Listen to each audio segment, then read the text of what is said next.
epidemiologi. Nah, baiklah kita akan bahas satu persatu. Yang pertama kita bahas adalah ukuran frekuensi. Jadi di ukuran epidemiologi ini bakalan banyak hitung-hitungan. Jadi yang mungkin lemah di matematikanya mungkin akan difokuskan terlebih dahulu lagi bagaimana cara menghitung rasio dan proporsional. Ini akan nanti berhubungan untuk kalian apabila KTI-nya itu menggunakan SPSS. Jadi bakalan berfungsi. Nah, di mana ukuran frekuensi ini adalah ukuran frekuensi merupakan ukuran dalam epidemiologi deskriptif. Nah, ukuran frekuensi itu berfungsi untuk misalnya frekuensi penyakit, mengukur kejadian penyakit, cacat ataupun kematian pada suatu populasi. Merupakan dasar dari epidemiologi deskriptif. Ukurannya adalah prevalen dan insiden. Pernah nggak dengar kata prevalen dan insiden? Waktu wabah COVID, pernah nggak dengar nih bahasa prevalen dan insiden? Prevalen pasti pernah kan? Karena kan sering ada di berita-berita. Nah, dasar-dasar dalam pengukuran frekuensi penyakit. Jadi kita di sini di epidemiologi itu mengukur frekuensi penyakit. Nah, ada digunakan salah satunya 3 bentuk dari pecahan. Nah, ini yang saya bilang nanti kita bakal ada hitung-hitungan. Jadi nanti soal UTS-nya pun akan berhubungan dengan hitung-hitungan. Jadi mohon dipahami, jangan sampai salah menghitung perbedaan antara proporsi, rasio, dan rate. Jadi ini 3 hal yang berbeda ya kan. Untuk dalam frekuensi penyakit, kalau misalnya nanti mau nyambungnya ke S1 Kesehatan Masyarakat, peminatannya epidemiologi, jadi bakalan kerjanya di dinas kesehatan. Nah, itu bakalan menghitung ini, misalnya wabah campak atau malaria atau DBD. Nah, itu bakalan hitung nih proporsinya berapa, rasionya dan rate-nya itu berapa. Ini adalah yang perlu dihitung. Nah, kita bahas yang pertama adalah proporsi. Nah, proporsi ini adalah bentuk pecahan yang pembilangnya merupakan bagian dari penyebut. Ini matematika banget ya kan? Hitung lagi kita disuruh kan, dimana biasanya itu dinyatakan dalam persen. Contohnya pada populasi terdiri atas 100 orang. Jadi ini populasinya nih sekarang nih berapa nih populasi satu kelas ini? 100 lebih. Satu kelas berapa? 35. Nah, 33. Jadi kalau 3 kelas ya lebih kurang 100. Yaitu ini adalah suatu populasi. Jadi ini diibaratkan adalah suatu populasi dan 2 orang diantaranya mendapatkan kasus kecelakaan atau berapa orang yang nggak hadir nih, misalnya 10 atau 20. Berarti dalam misalnya 100 populasi mahasiswa kelas 4A, B, dan C, misalnya 10 orangnya tidak hadir. Itu merupakan suatunya. Nah, kita masukkan ke dalam rumus. Yang 20 orang ini adalah yang mendapatkan kecelakaan atau 20 orang yang tidak hadir. Nah, 100 orang ini adalah jumlah populasi, jumlah keseluruhan dikali 100% mendapatnya 20%. Ini merupakan cara perhitungan dari proporsi. Misalnya sama lagi, misalnya contohnya yang kecelakaan 50 orang, berapa itunya proporsinya? Sama, betul ya, itu adalah cara menghitung dari proporsi, di mana jumlah orang yang kecelakaan dibagi dengan populasinya dikali 100%. Ini adalah cara menghitung rumus proporsi. Jadi jangan sampai terbalik rumusnya ya. Kira-kira bisa dipahami? Bisa. Ya kalau proporsi ini. Nah, di mana ciri dari proporsi ini tidak mempunyai satuan atau dimensi. Karena satuan dan pembilangnya sama sehingga saling meniadakan. Nilainya antara 0 dan 1. Nah, proporsi sudah bisa dipahami, bisa kita lanjut selanjutnya? Bisa, sudah diingat-ingat rumusnya apa? Ya. Kemudian ada lagi kita bahas rasio. Rasio adalah pecahan yang pembilangnya bukan merupakan bagian dari penyebut. Ini yang membedakan dari proporsi. Rasio menyatakan hubungan antara pembilang dan penyebut berbeda satu dengan lainnya. Rentangnya dari 0 sampai tidak terhingga. Contohnya rasio antara laki-laki dan perempuan. Ini adalah contoh dari rasio. Nah, ini merupakan jenis dari rasio. Rasio itu terbagi menjadi 2 macam. Yang pertama rasio yang mempunyai satuan, misalnya jumlah dokter per 1000 penduduk, jumlah kematian bayi selama 1 tahun per 1000 kelahiran hidup. Ini mungkin kalau kita kerjanya di dinas kesehatan atau puskesmas pasti sering kan perhitungan-perhitungan seperti ini, di mana rasio yang tidak mempunyai satuan karena pembilang dan penyebutnya mempunyai satuan yang sama. Contohnya rasio antara satu proporsi dengan proporsi lain atau rasio antara satu rate dengan rate yang lain. Contohnya relative rate dan odds ratio. Contoh rasio yang punya ukuran rasio tempat tidur rumah sakit per populasi. Ini biasanya kalau peminatan dari manajemen rumah sakit yang menghitung dari jumlah tempat tidur per populasinya. Nah, kemudian yang paling sering itu emang adalah proporsi perhitungannya. Kalau rasio itu sangat jarang. Kemudian kita masukkan terakhir adalah rate. Rate merupakan konsep yang lebih komplit dibandingkan dua bentuk pecahan terdahulu. Berarti rate ini lebih komplit dari proporsi maupun rasio. Rate ini adalah angka yang sesungguhnya adalah merupakan kemampuan berubah suatu kuantitas bila terjadi perubahan pada kuantitas lain. Kuantitas lain yang digunakan sebagai patokan ini biasanya kuantitas waktu. Bentuk pecahan ini sering dicampur adukan penggunaannya dengan proporsi. Nah, contohnya laju kecepatan kasus DBD per satuan waktu kecepatan mobil pada saat tertentu. Jadi kan misalnya kalau ini kecepatan kasus itu 20 orang per bulan. Ini jumlah apabila sudah diketahui jumlah kasusnya per bulan. Sama halnya dengan misalnya nih kendaraan kecepatan mobil misalnya 60 km per jam. Itu kan kita ketahui ini perbandingannya berapa. Ciri dari rate tadi mempunyai satuan pengukuran yaitu per satuan waktu, ya kan? Misalnya kita ujian pertemuan 1 kali, 2 kali 45 menit kan? Atau misal kendaraan juga kemudian nilainya dari 0 sampai tak terhingga. Ini adalah dari rate per satuan waktu. Nah, ini juga sambungan dari rate tadi. Pemahaman incinya tentang konsep rate yang berubah-ubah membutuhkan pemahaman yang tentang konsep matematika kalkulus yang rumit. Pembahasan rate dalam epidemiologi akan dibatasi pada rate rata-rata average yang lebih sederhana. Untuk lebih memudahkan pemahamannya, ahli epidemiologi menyatakan rate ini merupakan jumlah kejadian seperti kelahiran, kasus penyakit, kecelakaan atau kematian dalam suatu populasi tertentu selama periode tertentu. Jadi kalau misalnya menghitung angka kelahiran dalam 1 tahun atau kasus penyakit dalam 1 tahun, jumlah kecelakaan dalam per bulan ataupun jumlah kematian dalam per bulan. Ini biasa kita kalau kerja di rumah sakit pasti akan menghitung angka kelahiran, angka kematian. Nah, ini adalah jenis dari ukuran frekuensi sendiri. Secara umum terbagi menjadi 2. Ada prevalen, ini mungkin ada beberapa yang sudah pernah dengar kan?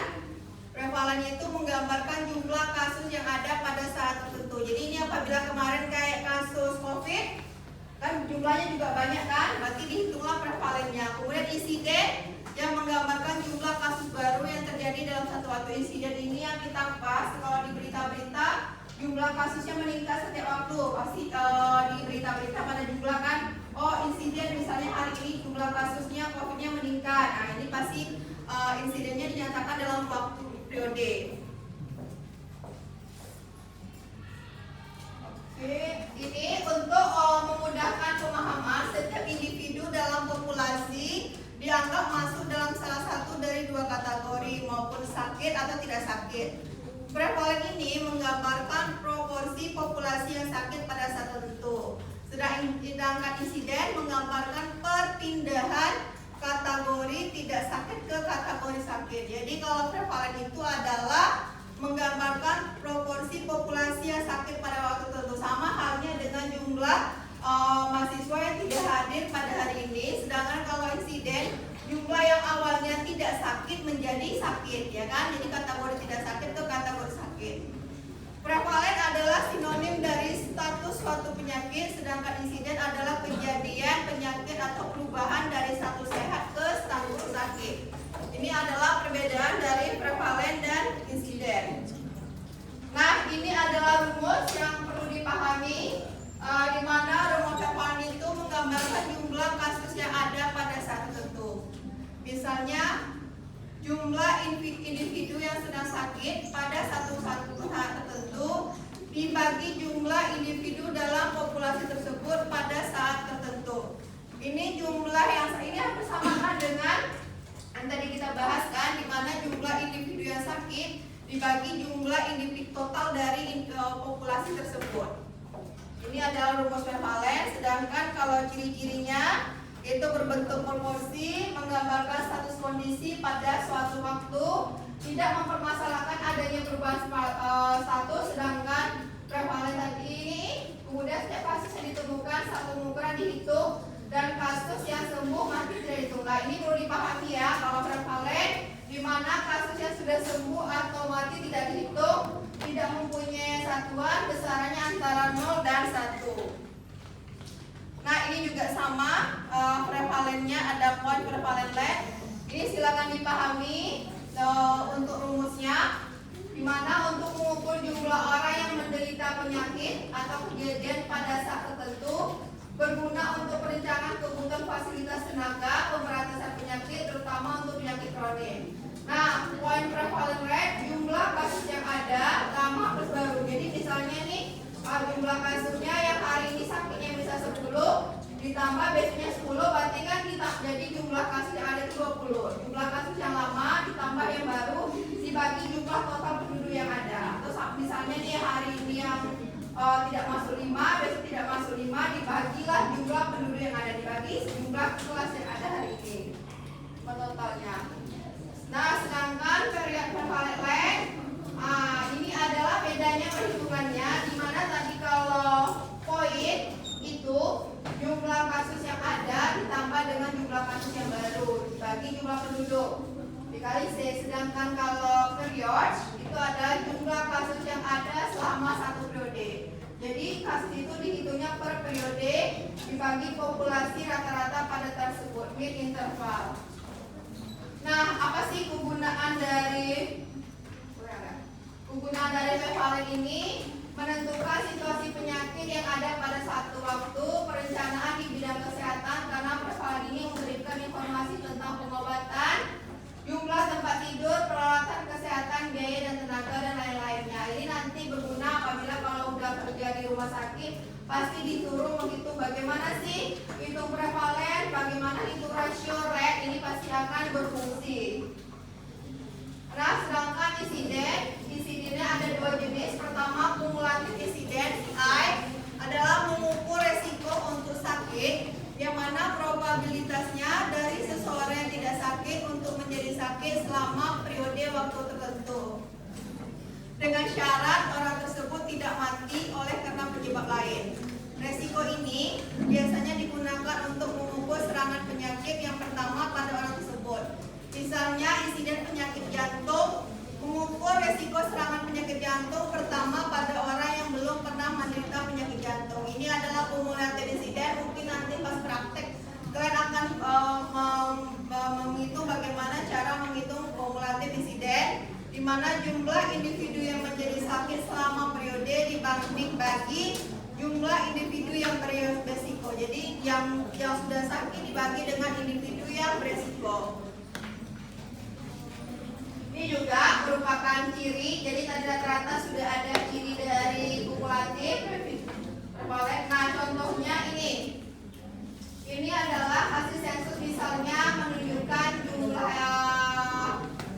orangnya itu populasinya 3076, rank usianya dari 20 sampai 64 tahun yang bekerja di perusahaan.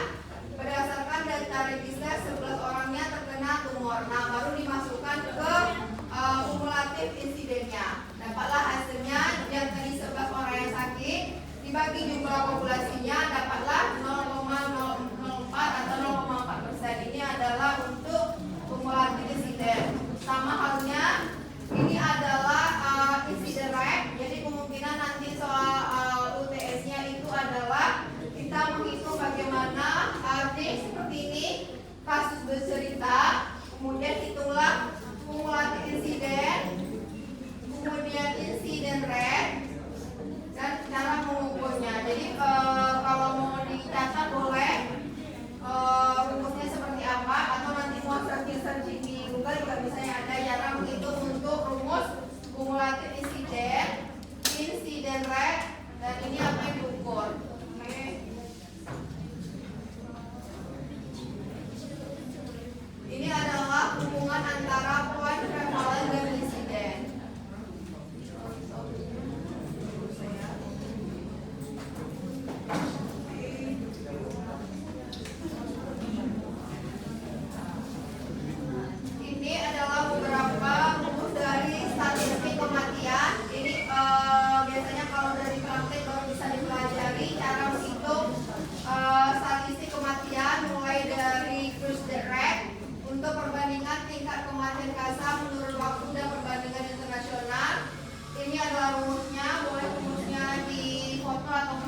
dicatat tentang rumus Rutherford, jumlah kematian pada periode tertentu dibagi populasi total rata-rata selama periode tertentu.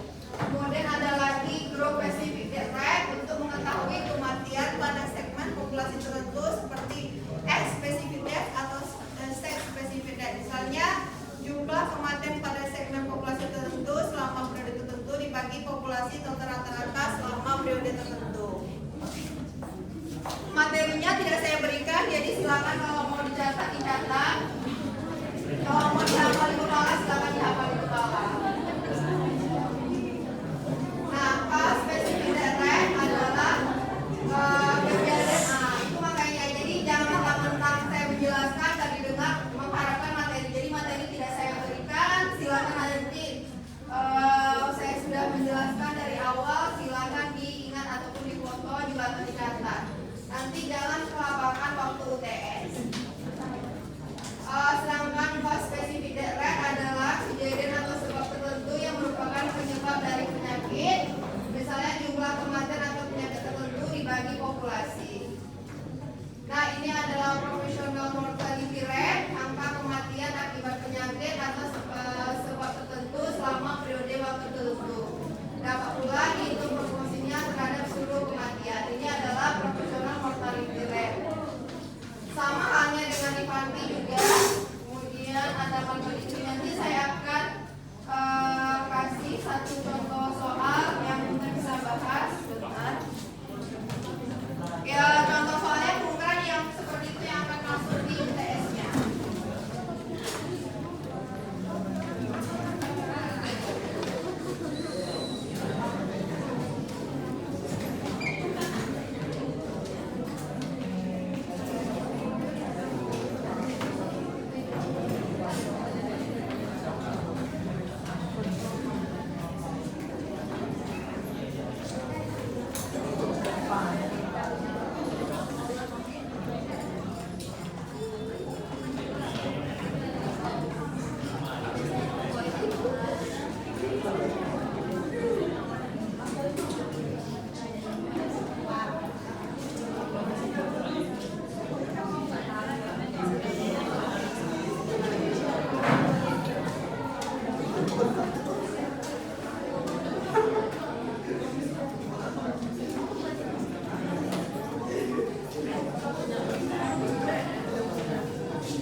hitungan preferensi.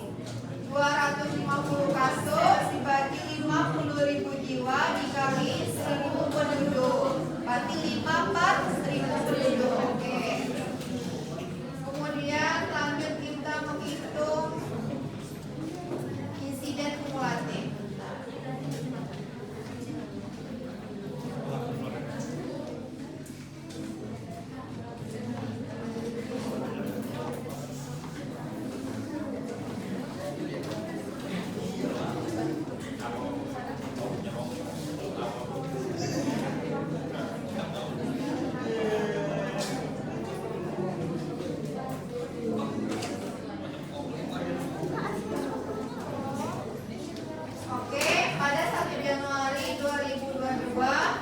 Populasi beresiko DBD 8.000 orang, selama 2022 terjadi 160 kasus baru. Hitung insiden kumulatif per 1.000 penduduk. Oke, silakan coba dihitung.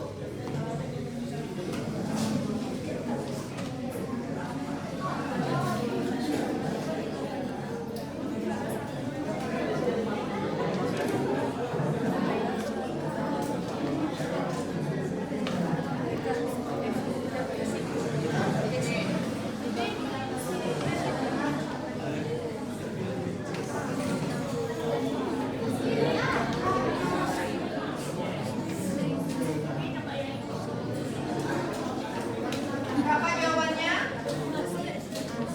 Yang insiden kumulatif?